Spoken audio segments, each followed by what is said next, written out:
Oke, balik lagi ke segmen Jump Shot. Kali ini episode 2. Di hari gua take video ini, game 1 playoff udah ada yang mulai beberapa. Jadi di episode kedua ini nanti gua bakal bahas game 1 playoff buat semua tim. Sebelumnya gua mau review dulu hasil dari play-in kemarin. Dari bagan West, peringkat 7 dan peringkat 8-nya Warriors versus Grizzlies. Persis kayak yang gue bilang di video sebelumnya, ini GSW kalau udah masuk mode playoff itu harus hati-hati kita ya. Terutama Jimmy Butler. Bener aja kan? Jimmy Butler 38 poin. Stephen Curry 37 poin. Gila, Cok. Curry nembak 6 3 poin. Ini sisanya pemain yang lain rata-rata single digit semua poinnya. Podziemski bau cuman 3 poin, field goalnya 1 dari 7. Draymond Green pun cuman 4 poin tapi 10 assist. Nah, sedangkan Grizzlies waktu lawan GSW kemarin itu yang lagi wangi banget tuh Desmond Bane ya. 30 poin, field goalnya 11 dari 21, 3 poinnya 5 dari 8. Dan ternyata Grizzlies pun kehilangan Jalen Wells nggak begitu berimpact besar ya. Mereka mainnya tetap bagus banget, kemarin lawan GSW juga sengit banget. Jadi harusnya Grizzlies bisa tetap solid sih. Karena GSW yang menang, dia langsung ketemu Rockets. Sesuai prediksi gua, match up. Match up-nya adalah Rockets ketemu Golden State Warrior. Itu bakal seru menurut gua. Terus peringkat 9 dan 10-nya Dallas versus Kings. Ini kalau di video sebelumnya gue bilang mungkin peluangnya lebih gede Kings, tapi ternyata emang duo Zach LaVine dan DeRozan itu tidak bisa mengangkat tim. Bahkan Sabonis pun bilang kita kekurangan point guard, yang dimana sebelumnya De'Aaron Fox ada di Kings, malah di trade ke Spurs. Dan Kings berhasil ditaklukkan ya oleh Anthony Davis dan kawan-kawan. Terus Grizzlies ketemu Dallas. Ternyata Grizzlies memang cukup kuat. Di luar dari performance AD yang gila banget, 40 poin. Tapi Grizzlies semua pemainnya rata ya. Starternya semuanya double digit. Dan akhirnya Grizzlies yang lolos ke playoff sekarang. Dan bakal ketemu OKC Thunder. Sedangkan di bagian East, kayaknya ini harusnya semuanya sesuai dengan prediksi gua. Peringkat 7-8, Magic ketemu Hawks. Gue bilang Hawks emang biasa aja. Cuma bener-bener mengandalkan Trae Young dan pemain lainnya masih kurang bisa membantu. Sedangkan Magic, duo Franz Wagner dan Paolo Banchero ini udah solid banget. Ini duo pemain muda kuat menurut gue. Ditambah waktu lawan Hawks ada Cole Anthony off the bench 26 poin. Cuman main 20 menit padahal. Skornya pun jauh ya, 120 Magic, 95 Hawks, beda 25 poin. Dan karena Magic yang menang, Magic langsung masuk ke playoff, ketemu peringkat 2, yaitu Boston Celtics. Bahkan gue kayaknya sempat ngeliat beberapa video, itu pemainnya Magic tuh udah semangat banget ya. Yang bring up the Celtics. Kayaknya sih bakal match up yang seru nih. Karena juara bertahan, dan yang satu lagi pemain muda semua isinya yang lagi panas-panasnya. Terus peringkat 9-10, ada Miami Heat versus Bulls. Sesuai prediksi gue juga Miami Heat yang menang. Entah kenapa ya, gue ngerasa Miami Heat ini emang pengen ngebuktiin juga kalau dia bisa di playoff tanpa Jimmy Butler. Ditambah adanya Kyle Lowry ini juga, rookie-nya, yang menurut gue bikin defense-nya makin solid dan membuat Adebayo semakin leluasa juga secara ofensif. Dia nggak harus fokus ke rebound doang. Skornya pun jauh, bedanya 19 poin. Dan Tyler Hero 38 poin. Field goalnya 68%, gila. Terus Miami Heat berarti ketemu Hawks. Sesuai prediksi gue lagi, gue tetap megang Miami Heat. Walaupun di sini gamenya cukup sengit sampai overtime. Tapi lagi-lagi Tyler Hero dengan 30 poinnya. Dan kali ini ada clutch performance dari Davion Mitchell. Sedangkan di Hawks, rookie-nya yang first overall pick itu hanya mencetak 3 poin. Benar-benar kurang banget. Jadi Miami Heat yang lolos dan ketemu peringkat satunya yaitu Cavs. Kita lihat apakah Miami Heat bisa memberi perlawanan buat Cavs. Karena kita tahu sendiri Cavs ofensifnya gila banget. Nanti kita lihat aja di game 1. Oke, jadi sekarang bagian playoff yang resminya udah keset. Kayak gini ya. Dan game 1 yang pertama kali main adalah Pacers versus Bucks. Di sini game 1 Pacers versus Bucks, kayaknya Bucks dibantai habis-habisan oleh Pacers. Top scorernya dari Pacers di sini ada Pascal Siakam, 25 poin, 7 rebound, 2 assist dan 3 3 point. Walaupun di sisi lain Giannis performance-nya gila juga, 36 poin. Tapi kalau kalian nonton gamenya, menurut gua Bucks kalah telak sih dari sisi gameplay. Kayak yang gue bilang, Pacers emang ball movement-nya bagus banget, cok. Ditambah 3 point dari pemain-pemain Pacers ini lagi wangi banget. Semuanya. Sampai senternya, Miles Turner. Itu juga 3 pointnya wangi banget. Apalagi Nembhard. Itu pemain kecil-kecil, cabai rawit. Jago banget. Ini bisa dilihat ya. Bahkan play pertamanya Pacers saja 3 point dari Miles Turner. Ini defense-nya Bucks juga gampang banget kepecah oleh playnya Pacers. Dan kali ini Siakam 3 point. Semuanya wangi, cok. Ini Pascal Siakam post up mau di double team tapi malah ngosongin yang di corner, dan Nesmith 3 point masuk. Wangi semua dari quarter pertama. Di sini Pascal Siakam walaupun ketemu match up Giannis ya, salah satu defender terbaik, tapi dia benar-benar nunjukin skillnya banget. Ini ada main post up one on one, dia up and under, dan footworknya juga bagus banget, dan layupnya juga masuk. Gila sih. Di game 1 ini bener-bener gue ngeliatnya Giannis kayak main sendirian. Dia pegang bola dari tengah lapangan, ancang-ancang langsung drive ke dalam. Kalau dia ngeliat ada yang help defense, dia langsung kick out. Tapi sayangnya pemain Bucks-nya lagi bau semua. Paling AJ Green tuh yang beberapa kali nembak 3 point masuk. Di sini ada tough finish dari Giannis. Dia Euro step over Siakam dan N1 ya. Ini energinya di stadionnya Pacers juga gila banget karena dia sepanjang pertandingan kan leading terus. Ini ada play block dari Miles Turner, langsung diambil Haliburton. Dia fake pass Rondo, passing keluar ke Benedict Mathurin dan 3 point. Masuk lagi, langsung time out Bucks ya. Ini Pascal Siakam juga solid banget sih offense dan defense-nya. Ini dia steal bola dari Giannis. Haliburton langsung suruh dia buka ruang, open 3, masuk 3 poinnya juga. Semuanya wangi di sini pemain Pacers. Ini juga ada play gila banget dari Giannis. Dia hampir kehilangan bola tapi wah, di dalam paint kuat banget, ada 3 orang padahal. Emang sebetulnya performance-nya dia udah gila banget. Kalau temen-temennya wangi aja, itu masih ada harapan lah.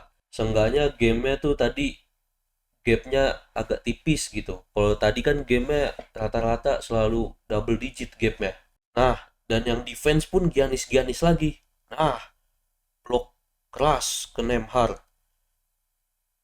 Di blok lagi mau coba 3 point dan shot clocknya udah keburu habis. Gila ini Giannis padahal di game 1 ini. Cuma sayangnya itu teman-temannya lagi pada bau ya. Nah, yang paling gila ini sih Miles Turner loh, center. Step back 3 point udah kayak guard. Nah, gila. Itu kan nggak ada yang bisa ngeblok kalau setinggi itu ya. Dan masuk lagi. Ini udah di quarter terakhir ya, under 2 minutes, udah makin hilang harapan Bucks. Padahal di quarter 4 sempat ngejar tuh. Bedanya jadi cuman berapa belas poin gitu. Tadinya paling jauh tuh sempat beda 28 poin. Tapi dengan 3 poinnya Miles Turner ini udah makin hilang harapan Bucks. Tapi ya emang game 1 ini di kandang Pacers. Pacers harus bisa manfaatin dua-duanya di kandangnya, itu kalau bisa menang 2-0. Tapi yang nggak tahu nanti di game kedua apakah dari Bucks-nya ada adjustment kayak gimana. Seenggaknya biar nggak terlalu kebantai dan kalah banget gameplaynya. Kita lihat aja nanti di game kedua. Terus ada Clippers versus Nuggets. Ini baru seru banget menurut gua. Sepanjang pertandingan Clippers yang leading terus dan ujung-ujungnya malah Nuggets yang menang. Hampir tuh Clippers nge-steal game 1 di kandang Nuggets. Di sini baru game pertama juga Jokic udah hampir triple double, kurang 1 rebound lagi. Emang gila ini pemain. Baru game 1 pun gamenya udah sampai overtime. Gila emang match up kali ini. Seru banget. Udah gitu kita bisa ngelihat healthy Kawhi. Mainnya juga udah kayak biasa aja gitu. Bagus banget. Ditambah Jamal Murray juga. Walaupun di game ini field goal-nya agak bau, tapi di momen-momen tertentu pas lagi dia dibutuhkan buat nge-shot, shotnya pasti masuk. Nyebelin banget itu. Ini di awal-awal game ada beberapa poin dari Harden, itu melihat Harden nge-score tuh emang effortless banget ya. Dia bisa seolah-olah kayak mau ngoper ke Zubac tapi nggak jadi, terus dia lay up dengan mudah kayak gitu. Keren banget sih. Dan kali ini nggak harus pick and roll, dia one on one juga. Ya kita tahulah ISO-nya Harden kayak gimana. Nggak usah diragukan lagi. Dan tetap masuk. Keren banget, gila. Bahkan sempat beda 12 poin juga ya Clippers di kuarter pertama. Lihat ini ISO-nya Harden di akhir kuarter pertama. Bahkan Chris Brown hampir kepleset itu ya, ankle break gitu. Oh aduh, dan step back 3 vintage Harden. Udah signature move-nya banget itu. Ini lihat nggak cuma Giannis doang yang bisa coast to coast, Jokic pun bisa. Bedanya kalau Giannis mungkin dengan powerful ngedang, tapi kalau Jokic ya ini dengan badannya siapa yang bisa ngantiin kayak gini. Walaupun dia cuma lay up ya, tapi ya udah pasti masuk gitu. Tapi tetap aja nggak ada yang bisa nge-stop dia. Ini dia healthy Kawhi, hesitation, dan dang. Seneng banget gua bisa ngelihat Kawhi main di playoff. Beberapa kali juga dia mid-range fadeaway andalan dia masuk terus. Ini di game yang match up ini emang playoff vibes-nya berasa banget kompetitif ya. Dan ini ada clutch 3 point dari Russell Westbrook. Pas Nuggets lagi ketinggalan 1 poin, dia berhasil menembak 3 point dari corner. Karena selama game ya kita tahu Westbrook selalu kayak di dare buat nge-3 gitu ya. Kayak agak dikosongin, nanti pas dia mau nembak baru dideketin gitu. Dan emang rata-rata 3 point-nya nggak masuk. Tapi kali ini di waktu yang lagi dibutuhkan, dia berhasil menembak 3 point-nya. 3 point-nya di game ini 2 dari 6. Setelah Nuggets unggul 2 poin dari 3 point Westbrook, langsung dibalas dengan mudah oleh Harden. Jadi game tie. Effortless banget ini dia. Jadi dapat bola, dribble, floater, untungnya dapat friendly bounce dan game tie. Masuk ke overtime. Dan kali ini di overtime ada clutch 3 point dari Chris Brown yang memperlebar keunggulan Nuggets jadi beda 4 poin. Dan waktu yang tersisa pun kurang dari 1 menit. Dan ini dia time out terakhir dari Clippers. Mereka butuh 3 poin dan di steal bolanya langsung oleh Westbrook. Kita lihat passionnya nggak pernah berkurang ini orang.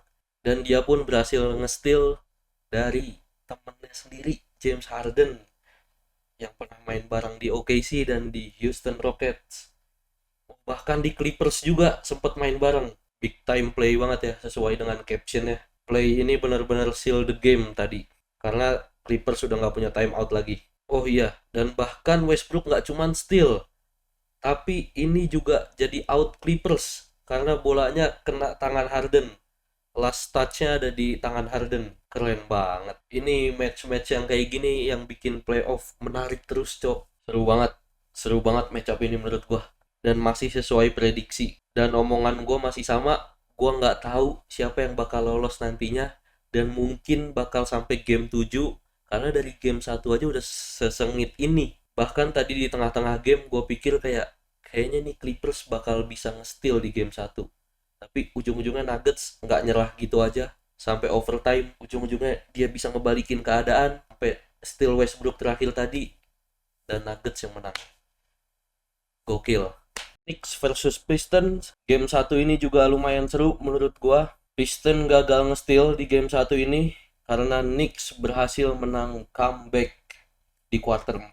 Sebetulnya gamenya dari awal sengit terus, skornya tipis-tipis terus, tapi kebanyakan Piston yang leading. Paling jauh itu Piston leading beda 9 poin sampai quarter 4. Dan makanya kenapa gue bilang comeback di quarter 4.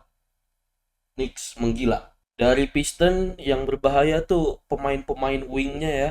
Kayak Tim Hardaway Jr. dan Malik Beasley. Kadang juga Tobias Harris main di wing. Itu mereka bertiga 3 poinnya off the screen berbahaya banget. Dan ditambah adanya Ausar Thompson yang eksplosif banget. Dia sepanjang game nge-lockdown Jalen Brunson. Tapi gak cukup.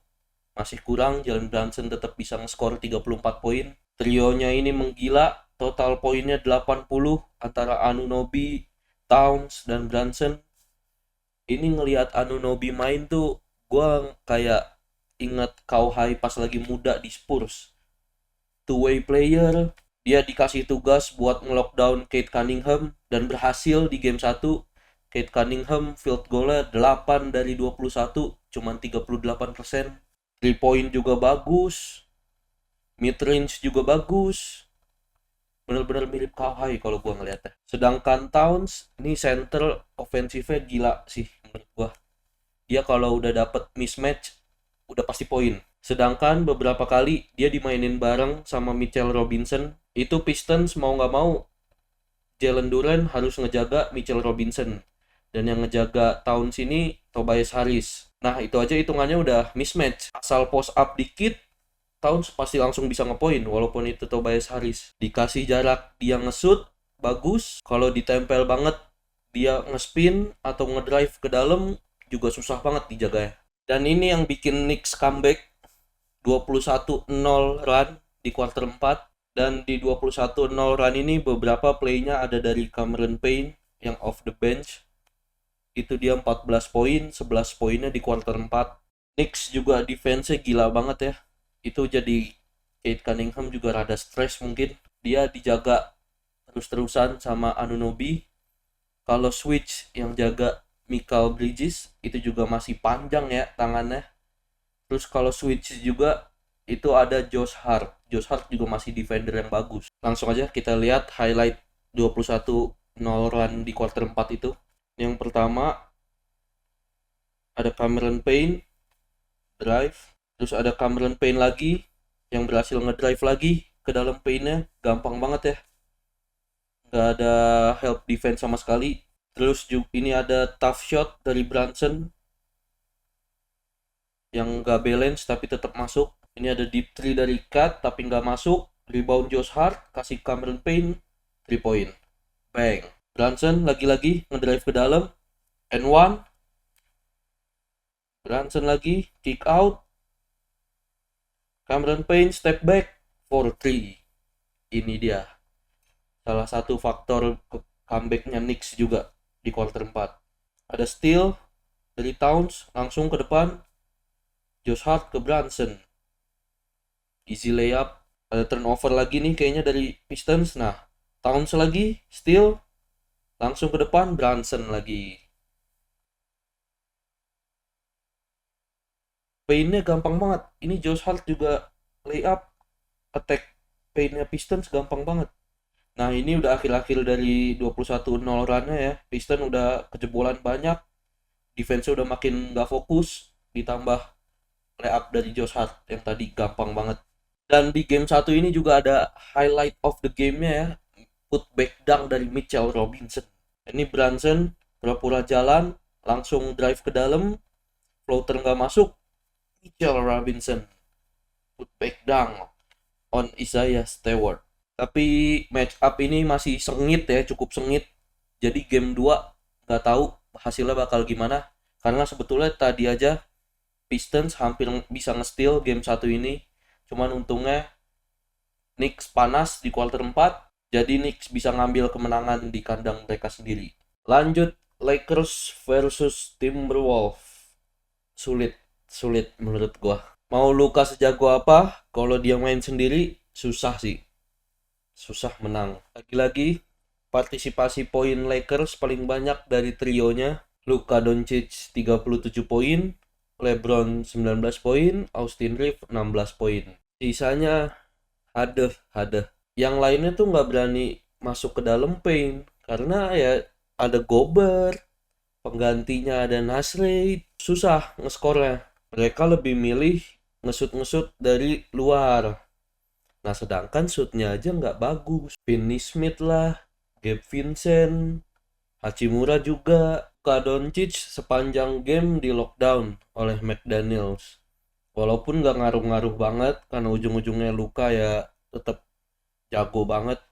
Dia tetap nge-score 37 poin. Tapi di pemain Timberwolves masih ada yang defense gitu. Anthony Edwards juga lumayan defense-nya. Nah sedangkan di Lakers ini siapa coba di rosternya yang bener-bener defense. Setahu gue Vanderbilt, tapi ternyata Vanderbilt aja dimainin cuman sebentar, 13 menit doang. Di starternya kurang menurut gue yang bisa defense. Siapa yang bisa ngelock Anthony Edwards? Dan reboundnya Lakers kacau banget. Soalnya dia juga nggak punya pengganti senternya kan. Alex Len itu udah pilihan terakhir tuh. Biasanya rotasinya yang masuk Vanderbilt, Finney Smith, Gabe Vincent. Nah, kalau Jackson Hayes lagi keluar, mereka main small ball. Itu reboundnya kacau. Beberapa kali Timberwolves dapet offensive reboundnya. Sering banget dia dapet second chance poinnya. Gara-gara Lakers gagal dapetin defensive reboundnya sendiri. Kita tahu kayak Luka kalau lagi di dalam paint jarang ngebox out. Langsung aja coba kita lihat recapnya ya. Nasrid for 3. Nah ini di saat Nasrid 3 pointnya udah mulai masuk terus, sulit coy. Siapa yang bisa ngejaga Nasrid setinggi itu? Mainnya udah kayak guard, dribble-nya bagus banget, ngedrive ke dalam bagus, 3 point bagus banget. Ini ada buzzer beater dari Dante DiVincenzo. Bener nggak gua nyebut namanya? Ini ada ball movement dari Timberwolves. Nah, tuh kan? Nggak dapat mereka defensive reboundnya. Makanya si Timberwolves dapat second chance. Randall floater nggak masuk. Tuh, LeBron box out kemana? Austin Reeves box out siapa? Ya begitulah adanya, makanya poinnya lama-lama jauh, terutama di kuarter 3 dan 4. Nah, ini beberapa kali dapat match up Anthony Edwards versus Luka one on one. Dan Luka di cook banget ya sama Edwards. Soalnya ya kita tahu Luka nggak defense. Ya dia mencoba yang terbaik buat defense, tapi ya segini aja. Turnaround, fadeaway. Ini udah akhir-akhir, udah kacau Lakersnya, udah ketinggalan jauh dan turnover sering banget. Tuh udah beda 21 poin, jadi udah kalah di sini sih. Nah, ini Anthony Edwards versus Luka. 3 point on Luka. Nah, ini yang kalau nggak salah dia selebrasi begini ya, ke arah Luka. Ini walaupun di quarter 3 ada half court bang dari Luka Doncic. Sejauh itu dia masih bisa masukin di akhir-akhir quarter. Walaupun skornya masih beda 16 poin. Masih jauh. Ini di quarter 2 masih sengit ya. Ada chase down block dari LeBron mengejar Alexander Walker. Damn. Lihat defense-nya Gobert. LeBron aja masih kena block.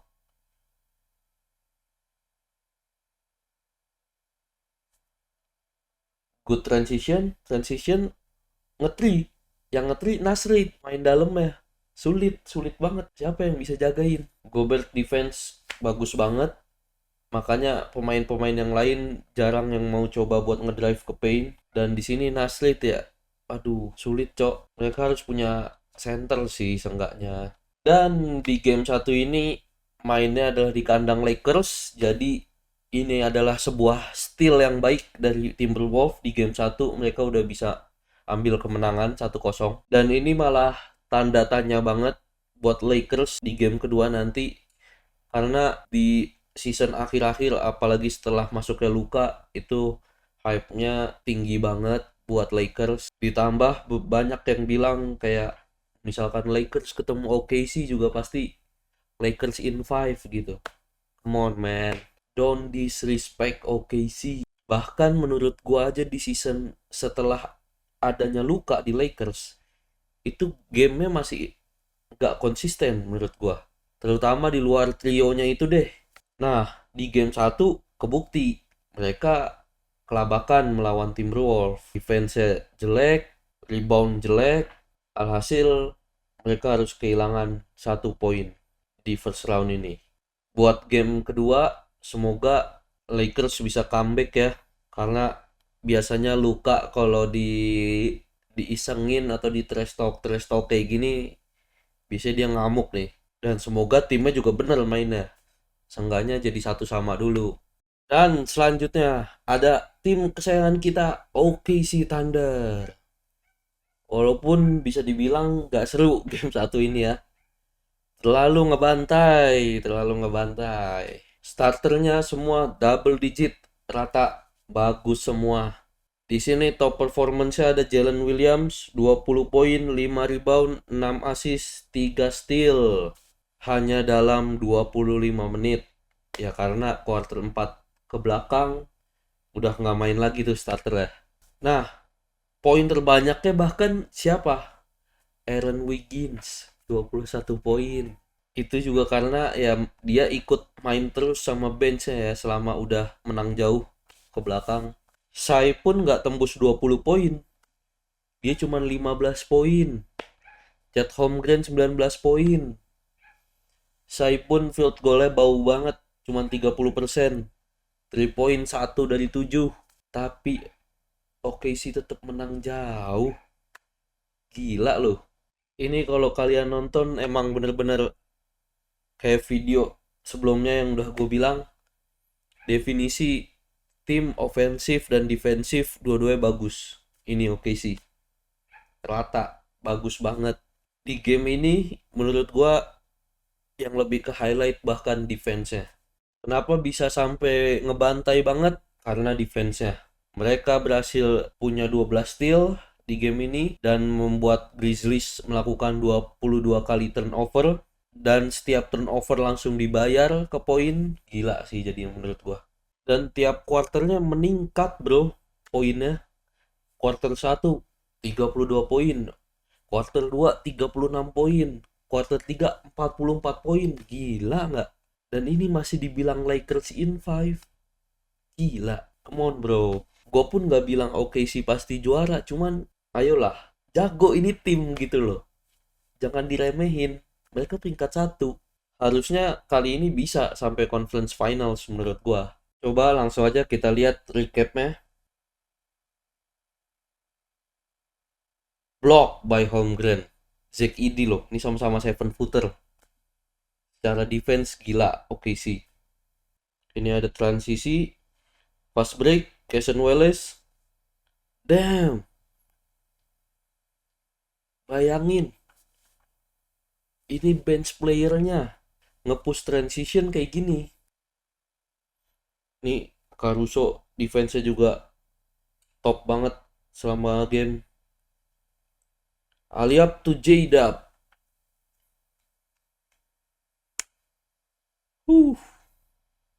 Ini bagus banget ya playnya. Aliup, one-handed dunk. Dan ada reaction dari Shai dan Chet. Mereka pun menggambarkan, ekspresi mereka menggambarkan apa yang kita rasakan. Terutama gua pas lagi nonton. Hype-nya, nggak expect-nya. Terus ini ada Jalen Williams. Spin move. Easy bucket. First All-Star ya musim ini. Jago coy, jago. Dan ada Aaron Wiggins for 3 from corner. Ini bahkan yang main udah benchnya semua. Dan di sini Aaron Wiggins masih terus-terusan nge-score. Oke, dia scorer terbanyak ya, 21 poin. Dan harus gua akuin emang kurang seru jadinya. Cuman gua seneng nontonnya karena tim gua ngebantai. Dan semuanya kayak having fun gitu. Tapi sebagai gameplay off gak seru jadinya. Karena telak banget menangnya. Ja Morant pun sampai ngomong di interview setelah game, "We'll never play that bad again." Dia pun sadar emang pas lagi lawan OKC kemarin timnya kacau. Udah timnya lagi bau, ditambah defense-nya OKC yang kayak gitu. Ja sepanjang game di lock sama Lu Dort, udah males. Jadi di series ini melawan Grizzlies gue pede menang sih. Oke sih. Permasalahannya tuh setelah ini lawannya adalah Nuggets atau Clippers. Nah itu udah kita nggak usah pikirin dulu. Yang penting kita lolos first round dulu. Terus ada Celtics versus Magic. Game 1 dimenangkan oleh defending champion Boston Celtics. Melawan Celtics nih permasalahannya bukan di Jason Tatum dan Jalen Brown lagi, tapi di duo guard kecilnya ini, Derrick White dan Peyton Pritchard. Gila nggak Derrick White 30 poin, 7 kali 3 point. Dan Peyton Pritchard 19 poin off the bench, 4 kali 3 point. Dia juga menjadi salah satu kandidat Six Man of the Year tahun ini. Emang duo ini makin menjadi-jadi. Bahkan poinnya Jalen Brown dan Tatum aja nggak sampai segitu. Jalen Brown 16 poin, Tatum 17 poin. Ini bisa-bisanya Celtics di carry sama dua pemain ini. Di sini padahal Magic udah berusaha sekuat tenaga ya buat melawan Celtics. Paolo Banchero juga great performance, 36 poin, dibantu oleh Franz Wagner 23 poin. Dan menurut gua Magic kalahnya ini di quarter 3 dan quarter 4. Udah di second half mereka habis dengan Celtics. Di quarter 2 padahal Magic sempat leading, tapi setelah halftime Holiday mulai nge-3, Derrick White masih nge-3 terus, defense-nya juga bagus Celtics, nggak bisa ngepoint pemain Magic. Kalau gua lihat di game 1 ini guardnya pemain Magic tuh susah ya buat nembus paintnya Celtics, karena di situ ada Porzingis keluar, gantinya ada Luke Kornet yang sama-sama 7 footer juga, belum lagi backupnya ada Al Horford, sedangkan di perimeter ada Jrue Holiday, Derrick White, tuh defender bagus semua itu. Jadi terpaksa Magic harus mengandalkan shot-shot dari perimeter. Itu kalau dilihat Banchero pun banyak ngambil shot mid range dibanding dia ngedrive, karena sulit banget buat ngedrive. Dan juga di quarter 3, quarter 4 Magic banyak melakukan turnover plus kalah rebound terus. Mereka susah banget karena Banchero rata-rata mainnya dari luar kan. Jadi buat duel rebound di paintnya mereka ngandelin Wendell Carter atau enggak Jonathan Isaac. Sedangkan guardnya Magic benar-benar kecil-kecil banget ya. Ya Derrick White, Peyton Pritchard juga kecil tapi mereka gesit gitu. 3 point masuk. Ini starternya Magic, Corey Joseph, 0 poin. Dia cuma melakukan 1 kali field goal dan itu pun nggak masuk. Game kedua, kalau mereka belum bisa ngehandle Derrick White dan Peyton Pritchard ini, menurut gua hasilnya bakal sama sih. Bakal Celtics lagi yang menang. Ditambah Magic harus fokus ke bola-bola reboundnya dan meminimalisir turnover. Langsung aja kita lihat recap dari game 1 ini. Ini ada Jason Tatum, fake spin, fadeaway, bagus banget. High arc ya. Nah, Derrick White ini salah satu 3 poinnya dari 7 di game tadi. Nah, di sini bisa dilihat reboundnya susah banget Magic karena pemainnya kecil-kecil, dan kalau Wendell Carter udah ketarik mereka susah buat rebound. Dan berujung paintnya kosong, Jalen Brown ngedrive gampang banget. Bro, paintnya Magic kosong banget.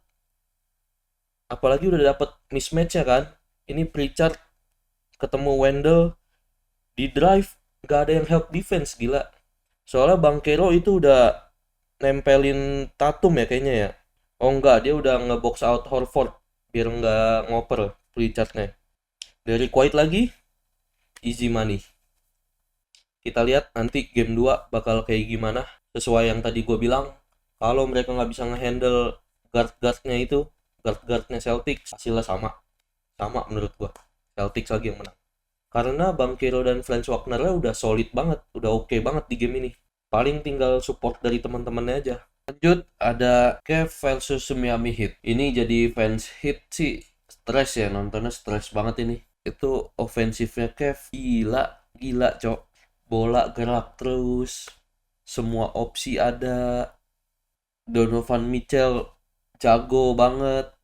Lu bayangin tiap pemain ngedrive, pilihannya kalau mau drop ke bawah passing, big man-nya tuh ada Mobley dan Jared Allen. Gede semua tuh. Jadi twin tower. Dia kalau mau kick out, 3 poinnya bagus semua. Ditambah pemain cadangannya ada Ty Jerome. Itu kandidat Six Man of the Year tahun ini juga. Donovan Mitchell 30 poin. Darius Garland 27 poin. Ty Jerome off the bench 28 poin. Lu bayangin bench six man poinnya hampir setara sama best playernya. Ini Ty Jerome ini itu tadinya main di OKC sempat, dan waktu di OKC aja bahkan dia nggak dapat menit main. Dan gue nggak ngerti kenapa sekarang di Cavs bisa sejago ini. Shootnya bagus banget, muter-muter floater masuk. Aneh coy, aneh banget. Dan di Cavs emang dia main sebagai six man, jadi menurut gua musim ini layak sih dia masuk Six Man of the Year. Menurut gua dari Miami Heat-nya gak ada yang salah. Emang Kevin jago aja, susah banget ngeberhentiinnya. Ya paling Tyler Hero sedikit bau lah, cuma masih oke. Langsung aja kita lihat recapnya. Ini quarter 1 masih sengit, skornya masih deket-deket. Nah, lihat pick and roll, yang nge-roll setinggi Mobley. Di sini ada Bayonya nge-switch ke Mitchell. Jadinya Mobley yang ngejaga Highsmith yang gak bakal sampai. 6,11 bro. Hampir 7 footer. Nah, loh. Fast break siapa? Adebayo ya? Di blok sama Jared Allen. Gimana tuh cara mau nembus defense-nya juga? Ada twin tower begitu. Nah, kick out. Lihat best player-nya bisa ngapain. Pusing sih, pusing bener. Jadi hit pusing banget.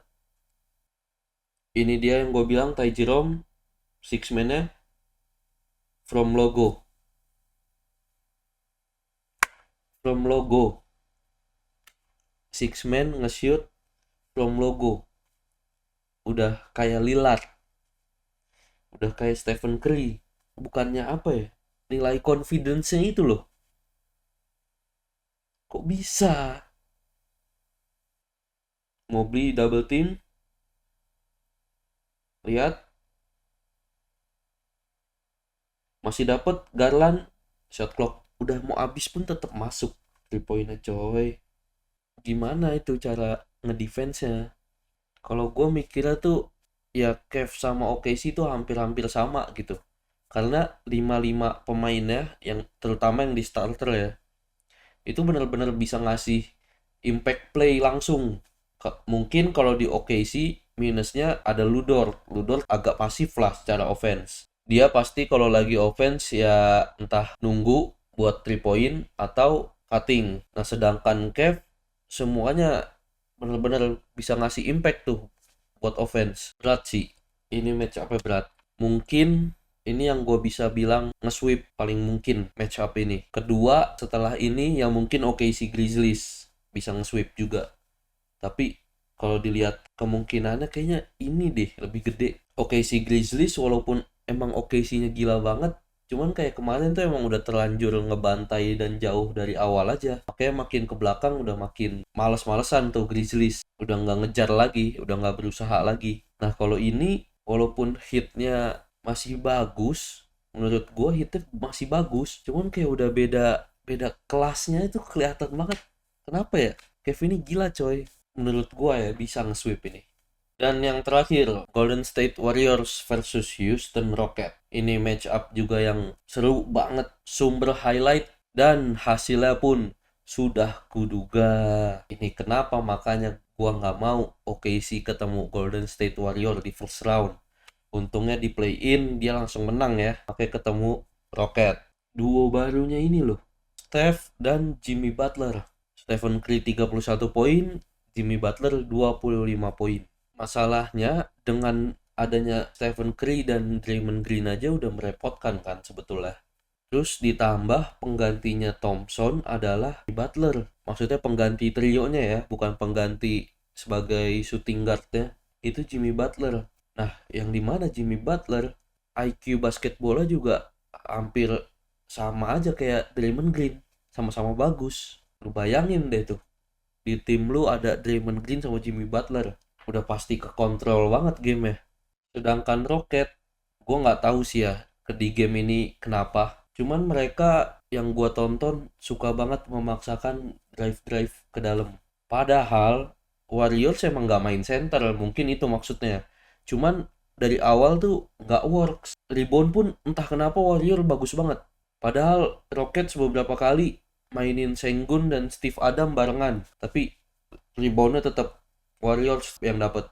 Nah, Rockets itu tetap maksain buat ngedrive.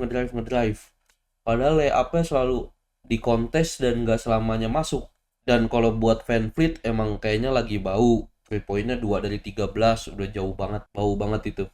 Dan permasalahannya di game ini, ya balik lagi, di orang ini nih, Stephen Curry. Gue kalau jadi Rocket, mungkin ya gue akan melakukan apa yang kayak OKC lakukan biasanya. Udah taruh satu orang aja terus tempel. Sedangkan kalau di game ini Rockets terus nge-switch. Beberapa kali yang nempel Curry ini Amen Thompson. Dia di pick, dikasih screen, itu udah ke switch jauh tuh. Menurut gue bener-bener harus yang kayak Ludort gitu sih. Bener-bener nempelin terus ke orangnya. Entah Amen Thompson atau enggak Dillon Brooks. Terserah deh tuh. Harus ditempel banget ini orang. Oh, kalau Rocket yang gue lihat kemarin mereka lebih seringnya ngedouble team. Nah, kalau ngedouble team, menurut gue ini makanannya Draymond Green banget. Apalagi Butler juga. Dengan Curry di double team, berarti ada satu pemain yang kosong. Itu buat Draymond atau Butler, mereka gampang banget buat nemuinnya yang kosong. Anggaplah Curry main pick and roll sama Draymond Green. Biasanya cepet kan tuh. Mau nggak mau Rockets harus ngedouble team Curry biar dia nggak 3 point. Nah, ini Draymond kosong nih. Curry ngoper ke Draymond, ntar ada yang ngedeketin. Nah, Draymond gampang banget nyari temennya yang kosong. Jadi sulit banget menurut gua kalau nggak ditempel ini Stephen Curry. Harus di lockdown. Semoga game kedua nanti Rockets bisa menang, karena kalau 2-0 di kandangnya sendiri, wah kacau sih. Nanti datang ke kandangnya Warrior udah makin susah lagi, malah bisa aja di sweep peringkat 2 di sweep sama peringkat 7 gitu kan, aneh kan. Makanya kalau bisa game kedua Rockets harus menang sih. Kita lihat recapnya. Wah, ini shot yang gila banget nih Curry ya. Nah, itu siapa lagi yang bisa ngeblok kayak gitu? Itu udah dijaga sedekat mungkin. Harus diapain lagi coba? Masih masuk loh. Gila emang ini. Best shooter of all time. Butler juga tenang banget ya mainnya ya. Beberapa kali dia dapat possession di mana dia nggak bisa ngoper bolanya. Kayak gini nih. Itu dia ambil buat main sendiri one on one. Itu fadeaway juga masih bagus. Kadang dia ngedrive terus tiba-tiba stop floater bagus. Dan di sini 3 point juga masuk. Nah, ini yang kayak gue bilang tadi ya. Banyak banget Rocket maksain ngedrive kayak gini. Nah, berujung fast break sendirian Gary Payton. Ini Amen Thompson nih maksain layupnya short padahal. Nah, di sini Jalen Green nggak fokus ya. Dia berusaha fokusnya ke Curry dan hampir mau ngedouble team. Ternyata Podziemski-nya kebuka, ada help defense ke corner. Ada siapa tuh? Moses Moody. Wing-wingnya juga bahaya ini. Golden State, Gary Payton, Podziemski, Moses Moody. Jadi benar-benar harus di close out juga biar nggak 3 point terus. Nah, ini ada steal dari Butler. Udah quarter akhir ini ya.